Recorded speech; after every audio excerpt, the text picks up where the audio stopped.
와, 이 김이 모락모락 나는 단팥빵 좀 보세요.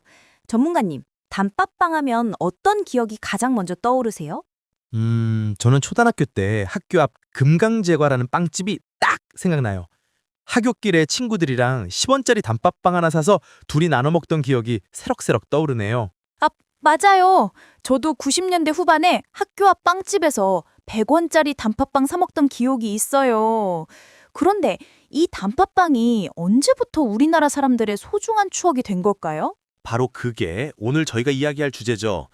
단팥빵은 사실 우리나라 음식이 아니에요. 일본에서 온 음식인데 어떻게 이렇게 한국인의 대표적인 추억의 간식이 되었을까요? 와, 단팥빵의 놀라운 한국사 여행이라니 벌써부터 기대되는데요? 단팥빵의 시작은 1874년 일본에서부터예요.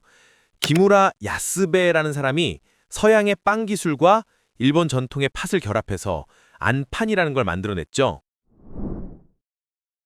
안판이 단팥빵의 원조였군요.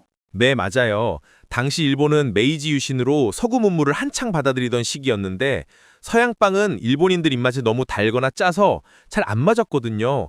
그래서 일본 고유의 팥을 넣은 빵을 만들게 된 겁니다. 그럼 우리나라엔 언제 들어왔을까요? 일제강점기인 1920년대부터예요. 경성에 일본인들이 운영하는 제과점들이 하나둘 생기면서 안판도 함께 들어왔죠.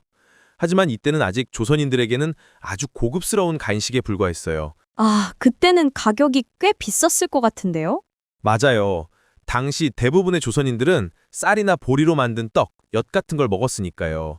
밀가루 빵 자체가 서양 문물의 상징처럼 여겨졌거든요. 그런데 해방 후에 아주 중요한 변화가 생깁니다. 해방 후 1950년대 결정적인 변화가 일어나요. 미군정 시기에 밀가루 원조가 들어오면서 빵이 드디어 서민들에게도 접근 가능해졌거든요. 아, 그 유명한 PL480 인연홍산물 원조 말씀이시죠? 정확해요. 1950년대 후반부터 미국의 인연농산물 원조로 밀가루가 대량 공급되면서 전국에 빵집이 정말 우후죽순처럼 생겨나기 시작했어요. 그런데 일본 안판이랑 우리나라 단팥빵이 완전히 똑같나요? 그게 또 흥미로운 점이에요. 실제 빵을 비교하면 여러 가지 차이점이 있어요. 첫째, 크기가 달라요. 일본 안판은 작고 정교한 반면 한국 단팥빵은 훨씬 크고 푸짐해졌죠. 팥소도 다르네요. 맞아요. 일본은 팥을 완전히 으깬 매끄러운 소를 쓰지만 한국은 팥 알갱이가 어느 정도 살아있는 걸 더 좋아했어요. 그리고 단맛도 한국이 훨씬 더 강해요. 와, 왜 그런 차이가 생겼을까요? 한국인의 식성과 문화가 반영된 결과죠. 우리는 일본보다 단맛을 더 선호하고 푸짐함을 중요하게 생각하거든요. 이런 변화들이 결국 한국식 단팥빵을 만들어낸 거예요. 드디어 우리가 기다리던 학교 앞 빵집 이야기네요. 1960년대 중반부터 70년대가 진짜 단팥빵의 황금기였어요. 초중고교가 급속히 늘어나면서 학교 주변 상권이 엄청나게 형성됐거든요. 빵집 사장님들이 발견한 새로운 시장이 바로 학생들이었죠. 전문가님도 그 시절 경험이 있으시죠? 저는 80년대생이라 직접 경험은 아니지만 아버지께서 늘 말씀하셨어요.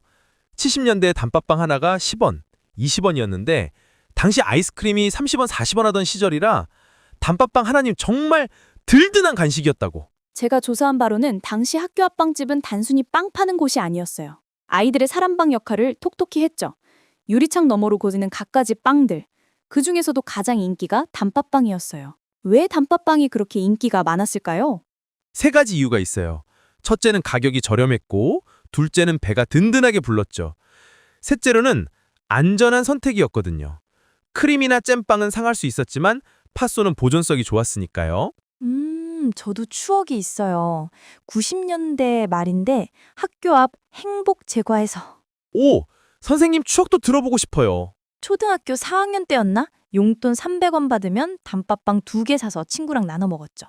그런데 빵집 할머니가 너희 둘이 사이 좋구나 하시면서 작은 우유 하나를 공짜로 주셨거든요. 그때 그 따뜻함이 아직도 기억나요. 바로 그런 인정이 단팥빵을 특별하게 만든 거예요.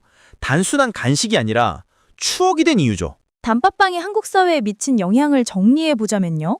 단팥빵은 한국 산업화 시대의 상징이에요. 1960, 80년대 급속한 경제 성장과 도시화 과정에서 서민들과 함께한 음식이거든요. 서구 문물의 토착화 과정을 아주 잘 보여주기도 하고요. 현재는 어떤 상황인가요? 솔직히 예전만 못해요. 편의점 문화가 발달하면서 학교와 빵집들이 많이 사라졌거든요. 하지만 최근 흥미로운 현상이 있어요. 어떤 현상인데요? 레트로 붐과 함께 옛날 단팥빵이 다시 인기예요. 20대, 30대들이 어릴 때 추억을 그리워하면서 다시 찾고 있거든요. 그리고 요즘 단팥빵들은 훨씬 더 다양해졌어요. 유기농 팥, 천연 감미료, 기본은 유지하면서 현대적으로 업그레이드된 거죠. 작은 빵에도 이렇게 깊은 역사가 담겨 있다니 정말 신기해요. 음식이라는 게 그런 것 같아요. 단순히 배를 채우는 것을 넘어서서 그 시대 사람들의 삶과 정서를 고스란히 담고 있으니까요. 시청자 여러분도 다음에 단팥빵 되실 때는 잠깐 생각해 보세요. 이 작은 빵이 일본에서 와서 한국만의 독특한 문화가 되기까지의 여정을요. 그리고 가능하다면 동네 작은 빵집에서 사드셔 보세요. 편의점 단팥빵도 좋지만 동네 빵집의 손맛은 또 다르거든요. 여러분의 단팥빵 추억도 댓글로 들려주세요. 다음에도 더 재미있는 음식 이야기로 찾아뵐게요. 감사합니다.